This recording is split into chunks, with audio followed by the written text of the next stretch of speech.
Dışişleri Bakan Yardımcısı Burak Akçapar, BM'nin Ukrayna savaşı nedeniyle temel değerlerinin sarsıldığını söyledi. Arnavutluk Başbakanı Rama'nın başkanlığında toplanan BM Güvenlik Konseyinde Ukrayna'daki gelişmeler ele alındı. Toplantıda konuşan Akçapar, Türkiye'nin kurallara dayalı uluslararası düzenin güçlü savunucusu olduğunu vurgulayarak, BM ve BM Güvenlik Konseyinin önemine dikkat çekti. Akçapar, veto yetkisinin BM Güvenlik Konseyinin daimi üyelerine, çatışmayı önlemek, mağdurları korumak ve barışı korumak için verildiğini belirterek, ancak maalesef bu sistem, seçilmiş bazı üyelerin çıkarlarını öncelikli tutan ve giderek çağ dışı kalan bir mekanizmaya dönüşmüştür. Değerlendirmesinde bulundu. BM'nin temel değerleri sarsıldı. Akçapar, Ukrayna savaşı nedeniyle BM, temel değerlerinin sarsıldığı bir krizle karşı karşıya kalmıştır, diyerek, Türkiye'nin Ukrayna'nın toprak bütünlüğü, egemenliği ve bağımsızlığına tam bağlılığının sürdüğünü ifade etti. Akçapar, Türkiye'nin çatışmayı sonlandırmak için müzakereleri desteklediğini ve diplomatik görüşmeleri kolaylaştırmak için öncülük ettiğini kaydetti. BM ile yürütülen çabalar sonucu Karadeniz tahıl girişiminin hayata geçirildiğini anımsatan Akçapar, girişim sayesinde küresel gıda krizinin önüne geçildiğini belirtti.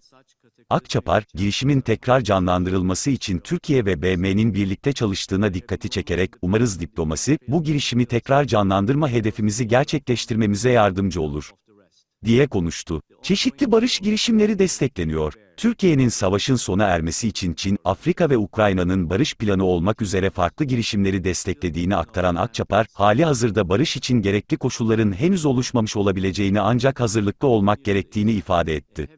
Akçapar, insanlık, çatışmaları engelleme ve sorunları barışçıl bir şekilde çözmenin yolunu bulmalı. Bu konseyin de reform edilmesi gerekiyor, diye konuştu. Burak Akçapar, Türkiye'nin gelecek dönemde Ukrayna'nın hem savaşı hem de barışı kazanması için desteğinin süreceğini bildirdi. Mr. Burak Akçapar, Deputy Minister of Foreign Affairs of the Republic of Turkey. Thank you, Honorable Chairman, distinguished members of the Security Council and guests. We live in a precipice. Our deliberations do matter. Turkey has been a strong advocate of the rules-based international system and is concerned that humanity may not protect it. The United Nations is at the core of the efforts to uphold, restore, and bolster international peace and security, as well as sustainable development. The UN and this very Council matter. This august body has been created to prevent the scourge of war, and its primary purpose should continue to be our guiding light in rendering the UN more fit for purpose. The veto power was granted to the permanent members of this esteemed council to avert conflicts, protect victims, and facilitate the maintenance of peace.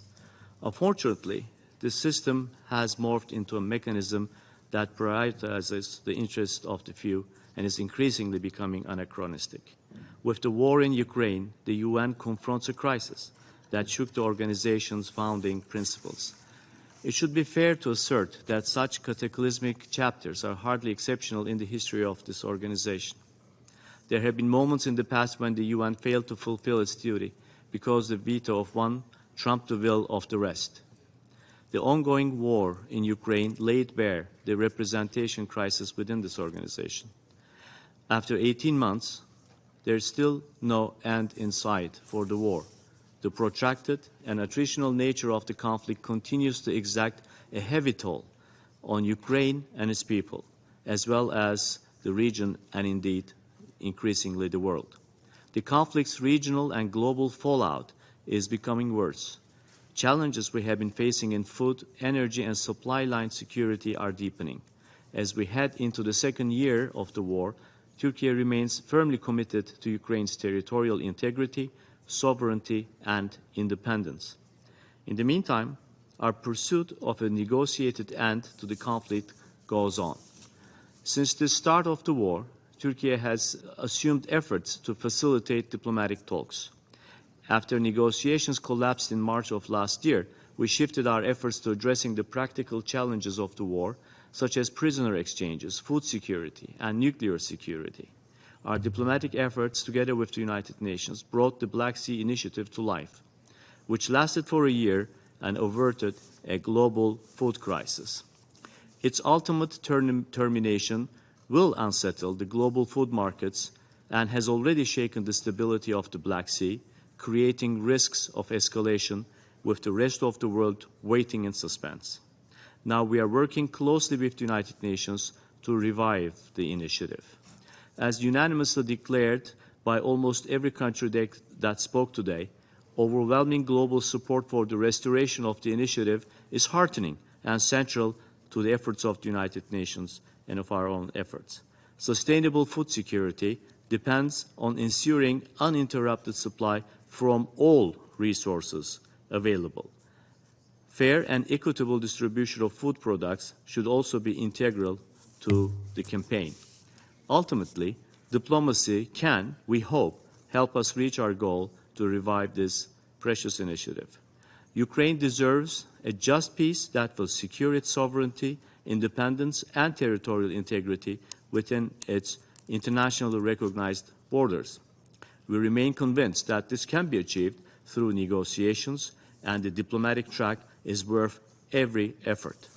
The broader issues concerning European security and preventing future crises and conflicts can only be settled purposefully through diplomacy. And diplomacy cannot thrive while the cycle of conflict endures.